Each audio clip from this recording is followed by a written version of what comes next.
Olá, sejam bem-vindos a este nosso encontro, onde vamos juntos desvendar um tema que é simplesmente essencial para quem estuda direito, para quem sonha com um cargo público, enfim, para quem se interessa pela boa gestão do nosso país: os crimes contra as finanças públicas. A ideia aqui é simplificar o que parece complicado e deixar tudo bem claro. E para começar, vamos com uma pergunta que vai direto ao coração do nosso tema de hoje. Afinal de contas, de que forma a lei, na prática, protege o dinheiro que é de todos nós contra a má gestão? Bom, para responder essa pergunta, a gente vai seguir este roteiro. Primeiro, vamos entender os fundamentos, depois analisar os tipos de crime, diferenciar o que é crime do que é infração e, por fim, ver como tudo isso se aplica na prática. Então, vamos lá! Primeiro de tudo, a gente precisa entender a base.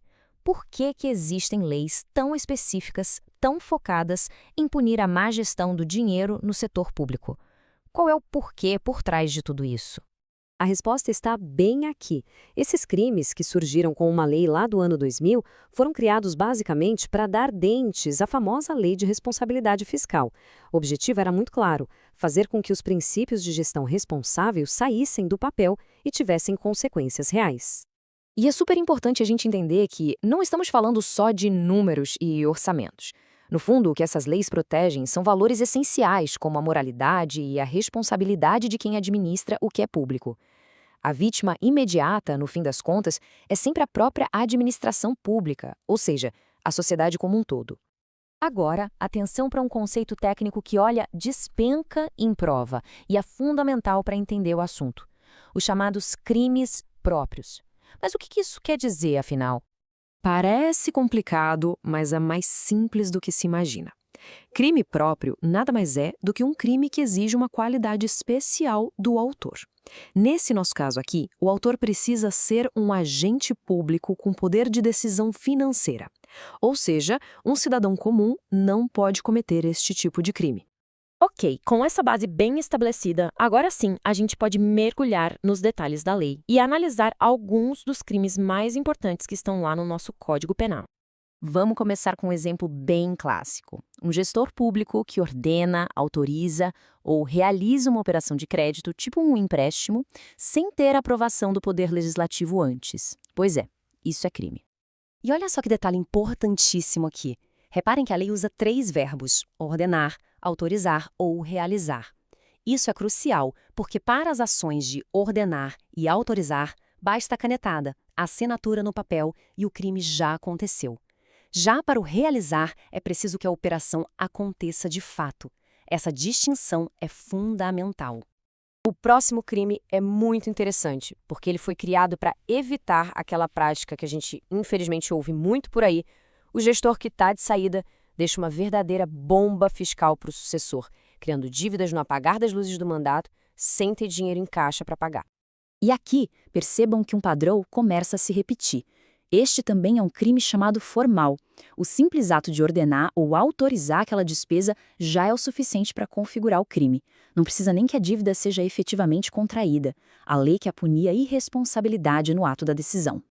Claro que o nosso tempo aqui é curto para detalhar todos os artigos, mas vale a pena deixar no radar alguns outros crimes bem importantes, como ordenar uma despesa que não estava na lei, não cancelar os restos a pagar ilegais ou, um clássico, aumentar a despesa com o pessoal nos últimos 6 meses de mandato. Certo. Agora a gente chega num ponto que costuma gerar muita dúvida, mas que é essencial dominar: a diferença entre o que é crime e o que é só uma infração administrativa. Porque nem toda irregularidade fiscal vai levar alguém para a prisão. Basicamente, é como se fossem 2 caminhos diferentes. De um lado, o crime fiscal. Esse é julgado pelo Poder Judiciário e a consequência pode ser a prisão. Do outro lado, a infração administrativa. Essa é julgada lá no Tribunal de Contas e a punição, em geral, é uma multa. São 2 esferas bem distintas, com julgadores e consequências diferentes. E quando a gente fala em multa, no caso da infração administrativa, não pensem que é pouca coisa não. A lei pega pesado e a penalidade é de 30% dos vencimentos anuais do agente responsável. E o detalhe mais importante: essa multa é paga do próprio bolso dele, não sai dos cofres públicos. É uma sanção feita para pesar de verdade na vida do infrator. Tudo bem, a teoria a gente viu, mas como é que esse conhecimento é cobrado na prática, nos concursos? Para a gente solidificar o que aprendemos, vamos analisar juntos duas questões que abordam exatamente esses pontos. Vamos para a primeira. A situação é a seguinte: um agente público autoriza a inscrição em restos a pagar de uma despesa que nem tinha sido empenhada antes. A afirmativa diz que isso é crime, e não só uma infração. E aí, certo ou errado? A resposta é certo. E o porquê é bem direto. Essa conduta específica está lá, descrita com todas as letras, no artigo 359-B do Código Penal. E a regra é clara: se está tipificado no Código Penal, é crime. Portanto, o caso vai para o Poder Judiciário. Segunda questão, vamos lá. Ordenar uma despesa não autorizada é um crime material? Ou seja, ele só se completa quando o pagamento é de fato realizado? Lembrem do que a gente conversou sobre crimes formais e materiais? A resposta aqui é errado. Como vimos, a maior parte dos estudiosos e dos tribunais entende que este é um crime formal. Isso significa que ele se consuma com a simples ordem de pagamento. O ato de desrespeitar a lei orçamentária já é, por si só, o crime, independentemente de o pagamento acontecer ou não.